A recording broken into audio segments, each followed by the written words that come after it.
ये निपुण अभियान जो है उसी के क्रम में आपका ये शिक्षक संकुल की सक्रिय मीटिंग बुलाई जाती है।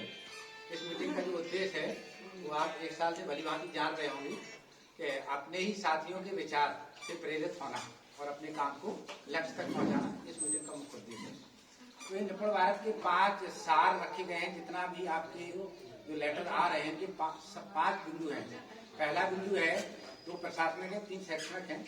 तो पहला बिंदु है टीचर की 100% उपस्थिति, वो प्रशासनिक काम है, वो हम लोगों का काम नहीं है। दूसरा है बच्चों की 100% उपस्थिति, वो जरूर टीचर का काम है, वो टीचर को करना है।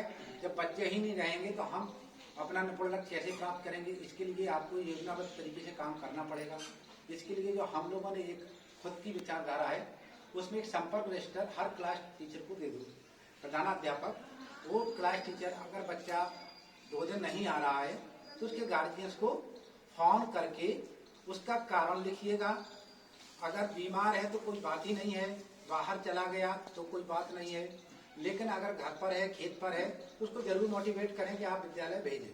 अगर ऐसा आप करोगे तो एक दिन वो जरूर भेजेगा कि मैम का या सर का फोन आएगा और वो अनुत्तर होगा आपके लिए। बाकी का उससे कुछ नहीं करना है। अगर बार बार नहीं आ रहा है तो कभी संपर्क उससे भौतिक कर ले। इतना काम आपको रेगुलर में करना है, तभी वो 100% उपस्थिति होगी। 3 आपके एकेडमिक काम है, वो बहुत कंपलसरी है। पहला है निपुण भारत के लिए कि आपको जो शैक्षणिक संदर्शिका दी गई है उनका प्रयोग 100% हो क्लासरूम में। दूसरा आपका जो है लेसन प्लान कक्षा 1 से 8 तक बिना लेसन प्लान के शिक्षण ना हो। तीसरा समय सारणी का पूर्णतः उपयोग। ये 3 बिंदु को लेके आपको काम करना है। और पुराना जो तरीका है पढ़ाई का उसको देखिए निपुण भारत में टोटल बंद किया गया है। आज भी हम लोग जब विद्यालय में जाते हैं तो कहीं ना कहीं वो देखने को मिल जाता है, उसको नहीं अपनाना है। अगर बच्चे जो है आपकी बात को ब्लैक बोर्ड पर नहीं समझ पा रहा है तो उस बच्चे से सीधा टच करिए, या तो आप जाके अगर वो चटाई पर बैठा है तो वहीं उसकी मदद करिए, या अपनी टेबल पर बुला के उसको वहां पर जो है बच्चे को सीधा बोलिएगा कि अगर आप वर्ड पर काम कर रहे हैं तो वर्ड वहां सिखाइएगा, 2-4 शब्द उससे वहां कहलवाइएगा। वहां क्लासरूम के लिए उसको कार्यपत्र में वो चीजें वो कार्यपत्र दीजिएगा। तो इस प्रकार से अगर काम करेंगे उसकी मॉनिटरिंग पर डे करिएगा, तब वो बच्चा को आगे बढ़ने का अवसर मिलेगा। अन्यथा बल्क में आपकी क्लास में क्या होता है कि 3-4 बच्चे जो आगे वाले होते हैं वहीं पर आपका फोकस होता है। आपकी निगाह में ये लगता है कि पूरी क्लास जो है होशियार है या पूरी क्लास को आता है। वही बच्चा हर कोई आप प्रश्न करोगे 1-2 बच्चे को खड़े होकर जवाब दे देते हैं। तो आप अंतिम पायदान के बच्चे को जरूर मदद करें, उसको जरूर देखें, तब आपका ये निपुण लक्ष्य प्राप्त होगा। अपनी जो प्रगति है उसका स्वयं आकलन करते रहें कि हमने कहां से कहां तक पहुंचा दिया। साप्ताहिक प्रगति अपनी रिपोर्ट बना लें, उसमें साप्ताहिक प्रगति लिखें कि कक्षा 1 में जैसे अभी ये बोल रहे थे 16 बच्चे मेरे यहाँ हैं, 11 बच्चे पढ़ लेते हैं, किताब पढ़ लेते हैं, 5 बच्चे जो रेगुलर है नहीं आते हैं तो उनके संपर्क करके अगर वो आने लगे तो उनको भी प्रोग्रेस करिए। और 70% से ऊपर बच्चों का लक्ष्य आपको टारगेट प्राप्त करना है। इस हिसाब से यदि आपने काम किया तो निश्चित है कि समयबद्ध तरीके से निपुण लक्ष्य को प्राप्त कर ले जाएंगे। और यदि वही पुराना ढांचा रहा, उसी तरीके से हमने पढ़ाया, अभी शिक्षक संदर्शिकाएं आप अपने को उसमें डालने की कोशिश करिए। शिक्षक संदर्शिकाएं मिल गई हैं, आपको प्रशिक्षण दे दिया गया है। अधिकतर टीचरों ने शायद ही है कि वो शिक्षण संदर्शिकों को पढ़ाए, उनको पढ़िएगा। उसमें बहुत अच्छा मटेरियल डाला गया है पूरा। अभी तक की वो कुछ चीजें थी उसमें कंफ्यूजन होता था, उसमें कोई कंफ्यूजन नहीं है, बिल्कुल कंफ्यूजन नहीं है। वो कंफ्यूजन दूर कर दिया गया है।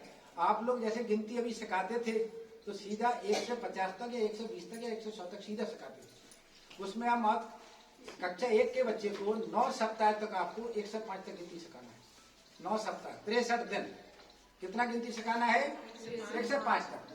अब आप खुद सोचिएगा कि ऐसा क्या मॉडल बनाने वाले ने लिखा है। 1 से 5 तक का जो गिनती का पैरामीटर है, 6 पैरामीटर है, उनको पूर्ण करिएगा। अभी हम लोग गिनती सिर्फ पढ़ना और लिखना सिखाते थे, अब ऐसा तो नहीं सिखाना है।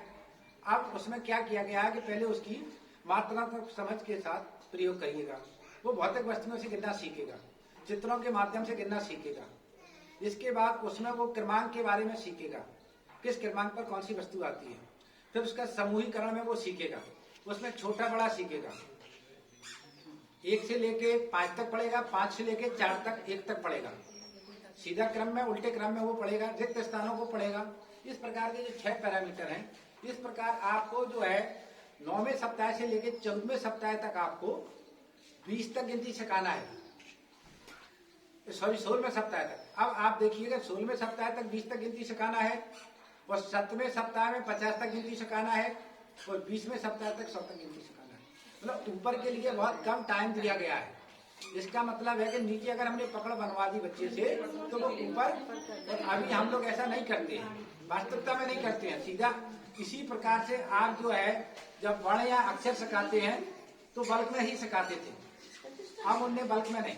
1 सप्ताह में 3 वर्ण पर काम करना है, 1 सप्ताह में 3 वर्ण पर काम करना है। तो आप 3 वर्ण पर ही काम करें, उससे संबंधित TLM निर्मित करें, अपना नवाचार करें, उसी से संबंधित कुछ, उसी से संबंधित जो मॉड्यूल में गतिविधि है वो करवाइए। कुछ आपको लग रहा है कि और हमारे पास बेहतर गतिविधि है तो वो करवाएं, उससे हटके आपको ज्यादा उतने में ही सीख जाएगा। अगर उससे बेहतर कोई चीज आपको लग रही है तो वो करवाएं। जूनियर स्तर के टीचर जो है ये जरूर ध्यान रखें कि आपकी किताबों के प्राथमिक प्रश्नों पर एक समयबद्ध तरीके से लिखा गया है कि कौन सी दक्षता को आपको कब प्राप्त कराना है। अभी भी हम ये देख रहे हैं कि हम कई स्कूलों में जाते हैं तो कोई कहता है सर हमारा सिलेबस पूरा हो गया, क्या पूरा कर दिया आपने? ऊर्जा, सपोज दैट आपको कक्षा 7 में कोई टॉपिक ऊर्जा पढ़ा रहे हैं, उसको सितंबर माह में पूरा कराना है। अब आप उसको 3 दिन 4 दिन में करा दोगे, फिर क्या करा नहीं कराना है। उसमें आपको पैराग्राफ में अपनी योजना बनाइए उस माह की कि हम ऊर्जा को पूरे 24 वर्किंग डे में कैसे पढ़ाएंगे, और उसी के आधार पर बच्चों को कार्यपत्र, गतिविधि या अभ्यास कार्य उसी के अनुरूप है, उससे कम। तो वो 1 महीने जब ऊर्जा पढ़ेगा तो ऊर्जा का कंसेप्ट उसके दिमाग में क्लियर हो जाए। और उसका कंसेप्ट तो क्लियर नहीं हो पाया, आपने तत्काल उसी माह में दूसरा टॉपिक पढ़ाना शुरू कर दिया। तो अपने से थोड़ा, अगर अपने से पढ़ाना है तो उनका भी सहारा लो कि ऐसा इसमें क्या लिखा गया है। तो इस प्रकार से आप लोग करिए और बच्चों का फीडबैक लेते जाइए। एक नैतिक रूप से भी हम कहना चाहते हैं कि आप लोग विद्यालय जाते हैं तो स्टाफ को बोलें कि आप विद्यालय आए, आज मैंने बच्चे को क्या सिखाया है, क्या पढ़ाया है, इसका दिमाग कम दिमाग में डालिए, क्या सिखा दिया उसका ज्यादा डालिएगा। निश्चित है समयबद्ध तरीके से अपना ब्लॉग पूरा निपुण बन जाएगा। Thank you.